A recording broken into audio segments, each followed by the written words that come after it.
Hello বন্ধুরা, তোমরা সবাই কেমন আছো? আশা করছি তোমরা সবাই ভালো আছো। আমার আবার একটা নতুন ব্লগে তোমাদের সবাইকে জানাই আমার তরফ থেকে অনেক ভালোবাসা। ভিডিওটা করেছি যেদিনকে আমাদের চেন্নাই যাবার ট্রেন ছিল, সেদিনকে এটা হচ্ছে ভিডিও। তো তোমরা ভিডিওটা ঠিক করে দেখলে দেখো বুঝতে পারবে। দেখো ব্যাগটা পুরোপুরি প্যাকিং হয়ে গেছে, কিন্তু আমার বর ব্যাগটা আবার যতগুলো প্যাকিং হয়েছিল সমস্ত কিছু নামিয়ে আবার প্যাকিং করেছে। ও এটাই করে। দেখো এবার দেখলে পুরো ব্যাগটা দেখো খালি হয়ে গেছে। অ্যাকচুয়ালি ও একদিকে জিনিসপত্রগুলো একটু ভেতরে আমরা কিছু গ্রসারি জিনিস নিয়েছিলাম, তো সেইগুলো এক সাইডে একটু বেশি ভারী হয়ে গেছিলো বলে ও আবার নামিয়ে আবার প্যাকিং করছে। তো যখনই এটা আসলে এবারে বলে নয়, যখনই আমরা কোথাও বাইরে টাইরে যাই বা ও একবার ছেড়ে একটা ব্যাগকেই দুবার তিনবার করে প্যাকিং করে, যার জন্য আমি প্যাকিং সত্যি বলছি করি না। আলটিমেট দেখো প্যাকিং কমপ্লিট হয়ে আমরা এখানে হাওড়া স্টেশনে চলে এসেছি।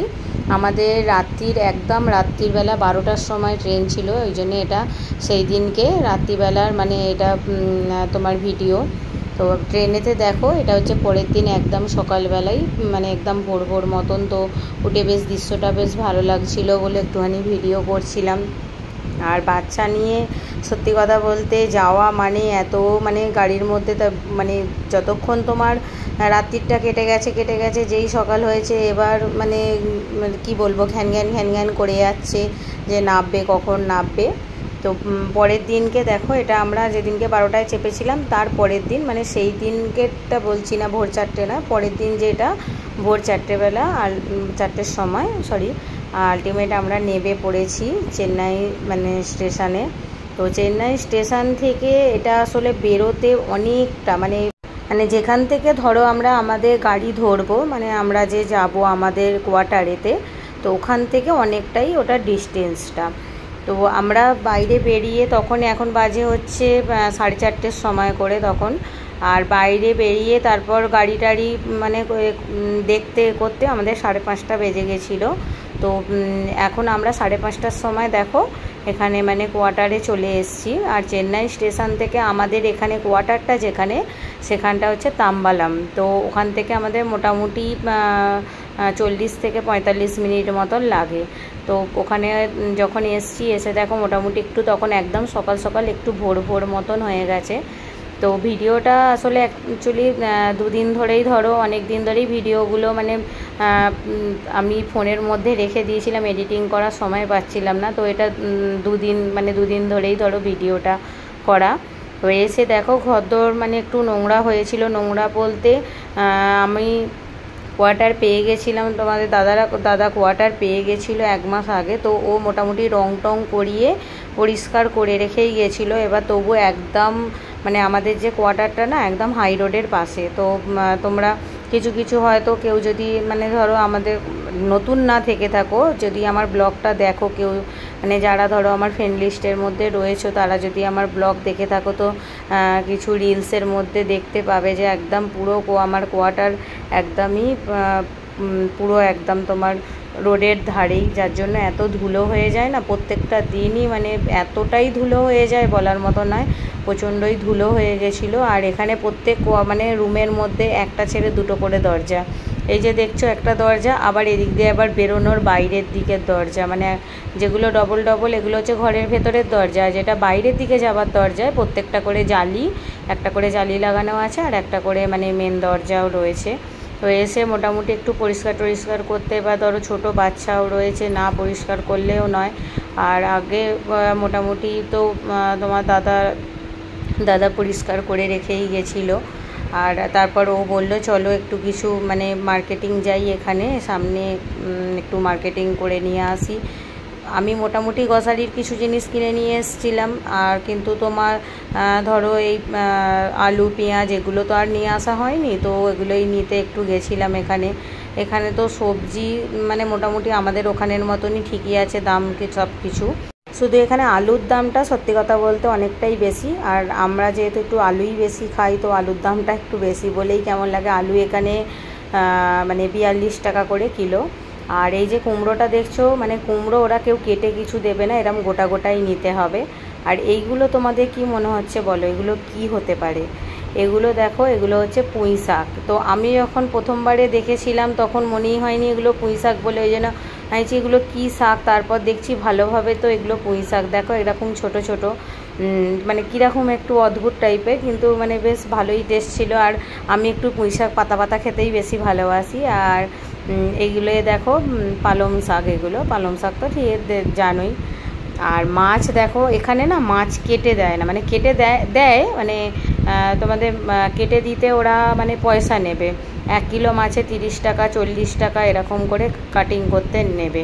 তো আমি ওই জন্য নিজে থেকেই বসে বসে দেখো মাছগুলো, আমি ওকে বললাম না আমাকে অত, মানে প্রত্যেকটা এরকম মাছ নেওয়া আছে, তাতে যদি এইরকম করে কাটতে গেলেও তো অনেক, মানে কেটে কেটে তারা দেবে, অনেক টাকা লেগে যাবে, আমি নিজেই কেটে নেবো।